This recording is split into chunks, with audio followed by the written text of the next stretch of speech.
Nefeskesen is the premier roller coaster of Vialand, and makes a strong case as the best coaster experience in all of Istanbul, Turkey. This is an intense launch coaster with a unique location atop a hill overlooking the city. This was one of the earliest Intamin Blitz coasters, but how does it compare to the other ones out there? Find out in this review. Vialand was announced in late 2011. It was scheduled to open in May of 2013 with 3 different roller coasters, the largest by far being an Intamin launch coaster. While the other 2 coasters opened for the park's inaugural year, the LSM launch coaster was delayed until the park's second season in 2014. But the wait was worth it, since this coaster has served as the park's signature attraction ever since. It would be named Nefeskesen.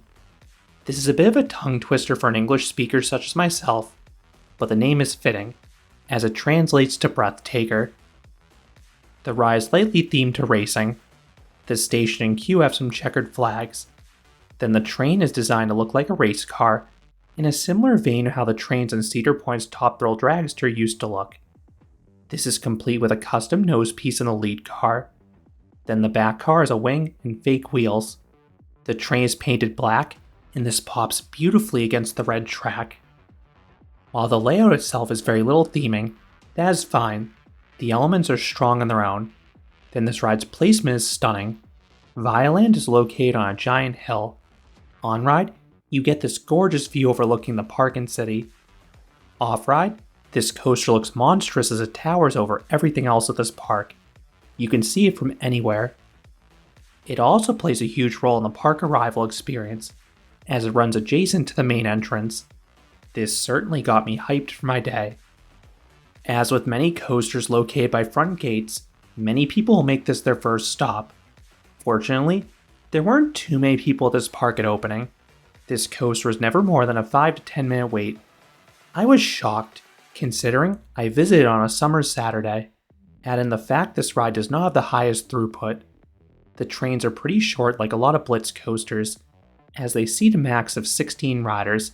They are comprised of 4 cars with 2 rows of 2.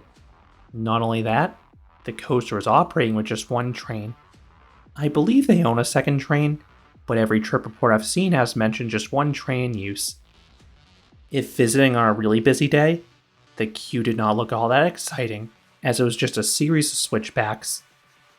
If you need to bypass a lengthy wait, the park does offer a paid fast pass skip the line system.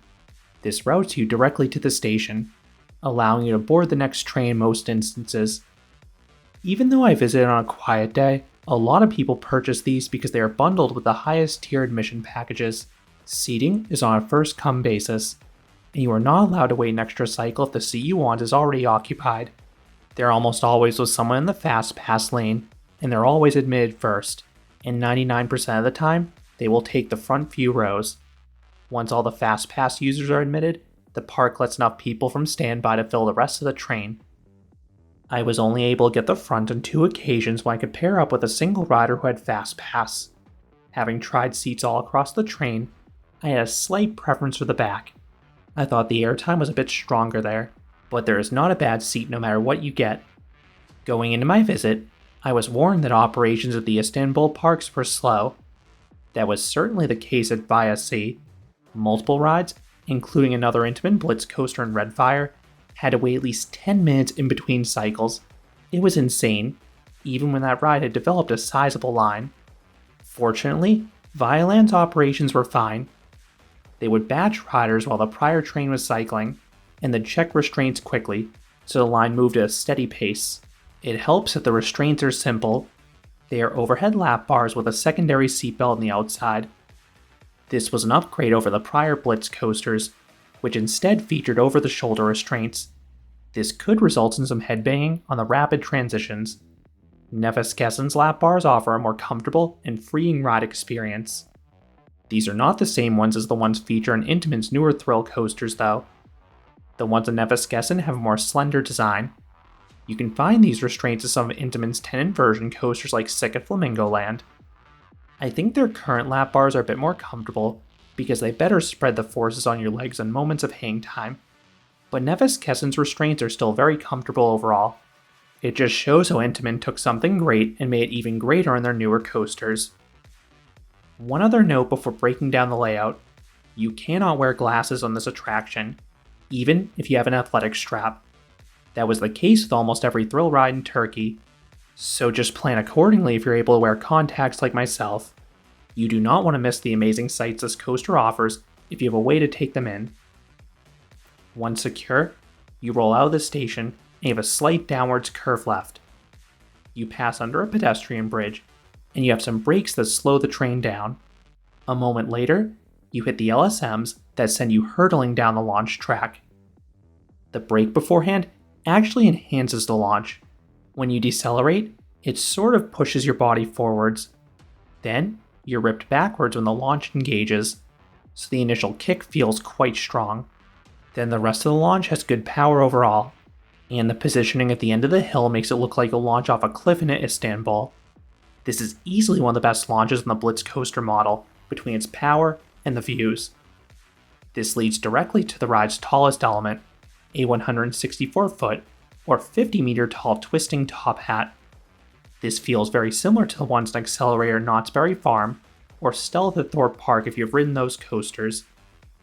Up front, you get some laterals on the ascent, good ejector over the top, and then you float coming the whole way down. In back, the sensations are reversed. You get decent floater in the ascent, then you get great ejector coming down with some light laterals simultaneously. I prefer how it hits in the back, but again, any seat is good. But that's not all.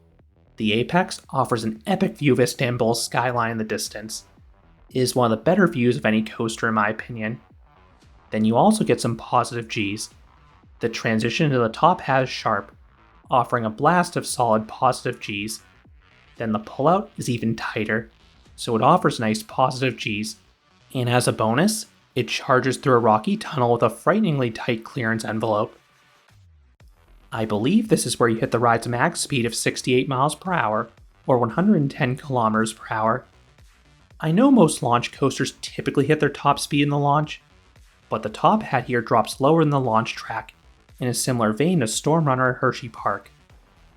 Nefeskesen has a large camelback. You fly over this. This offers very sustained negative Gs throughout the train. The type of airtime can vary by row though. It is good floater in the front car, and more like OK ejector if you're in the back car. Next is an Immelman. This is the most intense part of the ride in my opinion. It offers great sustained Gs in the upward climb, and I start to gray out here. The exit is not too snappy though, but you can get some light whip if you're in the back right seats. You are now once again on the edge of the hill. You then have a speed bank. It is sort of like a wave turn or a small Stengel dive. You don't get any airtime or laterals here, but you zip on through this, getting solid whip throughout the train. The resultant valley then offers a nice blast of positive Gs as well. Now it is time for the finale. At the top is an inline twist. I was expecting this element to be ultra floaty, but you take it with a considerable amount of speed, so instead, you get strong laterals. You are initially thrown right, and with the low sides, you can hang out the side of the train before being shook back to the left. You get a little float during this, but the laterals absolutely dominate. You then have a long downward slope brake run. You then roll back into the station, ending the 2,198 foot or 670 meter long experience. That is not a lot of track length, and that is this coaster's biggest flaw by far. This coaster is super short, both in terms of duration and quantity of elements. You have less than 30 seconds of prime ride time. Exasperating that issue is this coaster's lightning quick pacing. But I do love how this coaster is a speed demon. It just eats into the duration. Then in terms of smoothness, this coaster is glass smooth. That's not too surprising given how Intamin's mega thrill coasters and the Blitz coaster specifically usually track flawlessly. So what would I rate Nefeskesen? I would give this coaster an 8 out of 10. This is a great ride. You have a strong launch, some nice airtime moments, and 2 lovely inversions. Add in rapid fire pacing, smooth tracking, and a gorgeous hillside location, and this coaster is a winner. The only con in my opinion is that short length, but I will take a short and powerful ride over one that has needless filler. How does this compare to the other Blitz coasters out there? If I were to use an analogy, I would say this is to Blitz coasters how Goliath at Six Flags Great America is to Rocky Mountain construction coasters. Both rides have great elements. We just wish there were more of them. Specifically, I would say this ride feels like a much shorter version of Taiga, as the elements feel similar to that ride in terms of intensity and have an equally cool setting. I do have Nefeskesen ranked as one of the weaker Blitz coasters purely due to the duration, but is still a wonderful coaster. Going back to what I said at the very start, I think this is the best overall coaster experience in Istanbul. Is Redfire Viacy a better physical ride? Yes. But that coaster comes with long waits and frustratingly slow dispatches. There is no way a line of 70 people should take 1.5 hours, but that is exactly what I experienced there. You don't get that with Nefeskesen, which is why I think you will ultimately be happier with this coaster in the end. Those are my thoughts on Nefeskesen at Vialand. What are your thoughts on this coaster? How do you think it compares to the other Blitz coasters out there? Let me know down in the comments.